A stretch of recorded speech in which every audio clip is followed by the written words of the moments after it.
BF1 in particular was quite a tricky project to start because there isn't really a defining piece of art that sort of describes the audioscape or the soundscape from the First World War.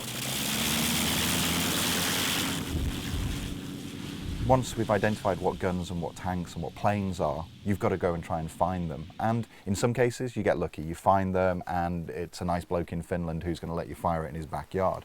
And upcoming is the 15-round burst. We care not just about the bang and the click, but we also care a lot about how the weapons react in different environments. It sounds silly maybe, but you know, if you want the sound of a gunshot in a room, try using a recording of a gunshot in a room and not trying to use like a recording that's in a non-echoey environment and try to add an indoor reverb afterwards.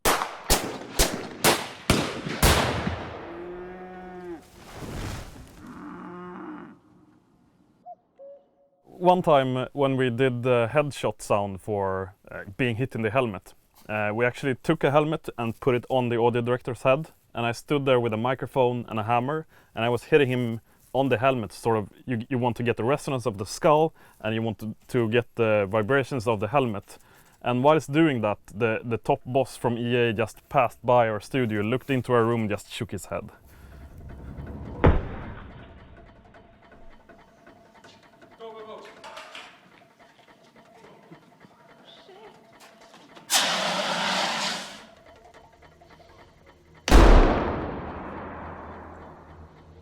My wife, Marie, does a lot of the ambiences, and actually when we knew where we were doing Battlefield 1 and where it was set, she actually planned part of our summer holiday around some of the locations. And she's done interviews before where she says she always takes a recorder on holiday, implying the fact that she gets up with a recorder and records things. No, I'm her recorder. At 4, 5 o'clock in the morning, she'll kick me out of bed and go and get the dawn chorus. I'm like, oh my God. So I have to sit out there in the cold in a small French village, just waiting for all the birds, you know, just hoping no citrons come driving by, because otherwise I have to sit there for another 5 minutes. And then I get back out, I'll go to bed. She goes, no, there's a really nice sound over there. Can you go and get it? I'm like, yes, dear. Hey!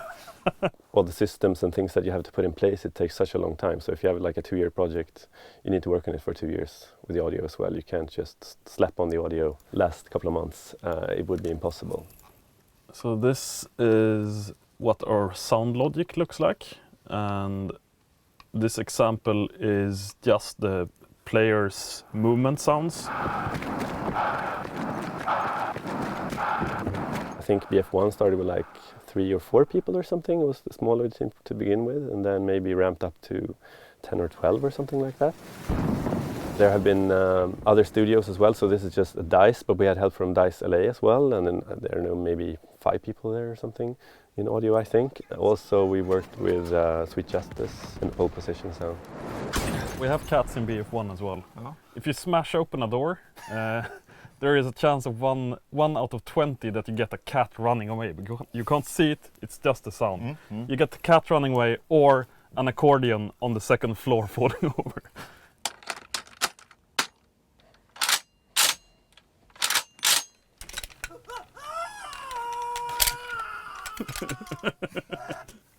So when recording Foley, we usually do actions. So usually we start, if the weapon has a magazine, we usually do ins, or outs and ins, outs and ins. And then we usually load the magazine so we get a different sound from an empty compared to a full one. So that will be less hollow in how it sounds. But this is of course with real weapons. How many days is it since you've shot a gun now? It was Tuesday. You've got one of those signs, haven't you, that says, you know, not number of days since accident, but number of days since you shot a gun. Yeah, probably. Yeah.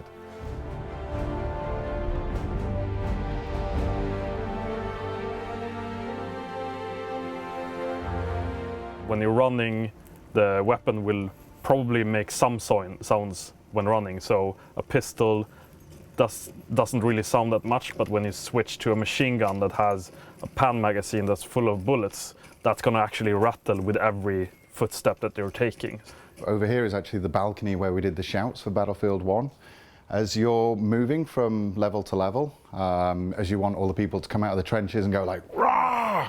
Move on to the next level, we just sent an email out to the team and said, is anybody up for a bit of screaming?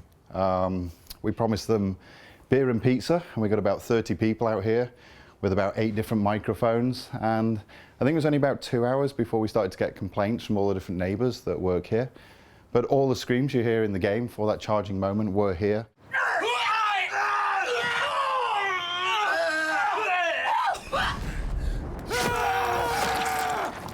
Nobody in Battlefield is standing still delivering lines. I'm throwing a grenade. No, it's running, and there is breathing and there is movement. We always try this thing, if you can be authentic and it's awesome, then that's the way to go. But I mean, it's a video game. It has to be awesome. I mean, we have to adapt to the medium. Yeah. There are expectations from a video game. There's a lot of information to be had from listening to the sounds. If you're paying attention to the sounds, you can hear like, where did it come from? Was it inside? Was it outside? Far away, close, and all that stuff. So if you have a good speaker system, it could be an advantage as you're playing the game as well. We were one of the first studios to actually embrace the first studio to actually embrace Dolby Atmos in games, and it makes a lot of sense for video games to be in Atmos. If a plane is going overhead, we already have the sound attached to the plane. What we've actually done is actually remove a stage where we would used to collapse that sound down into the standard flat 5.1 or 7.1 plane.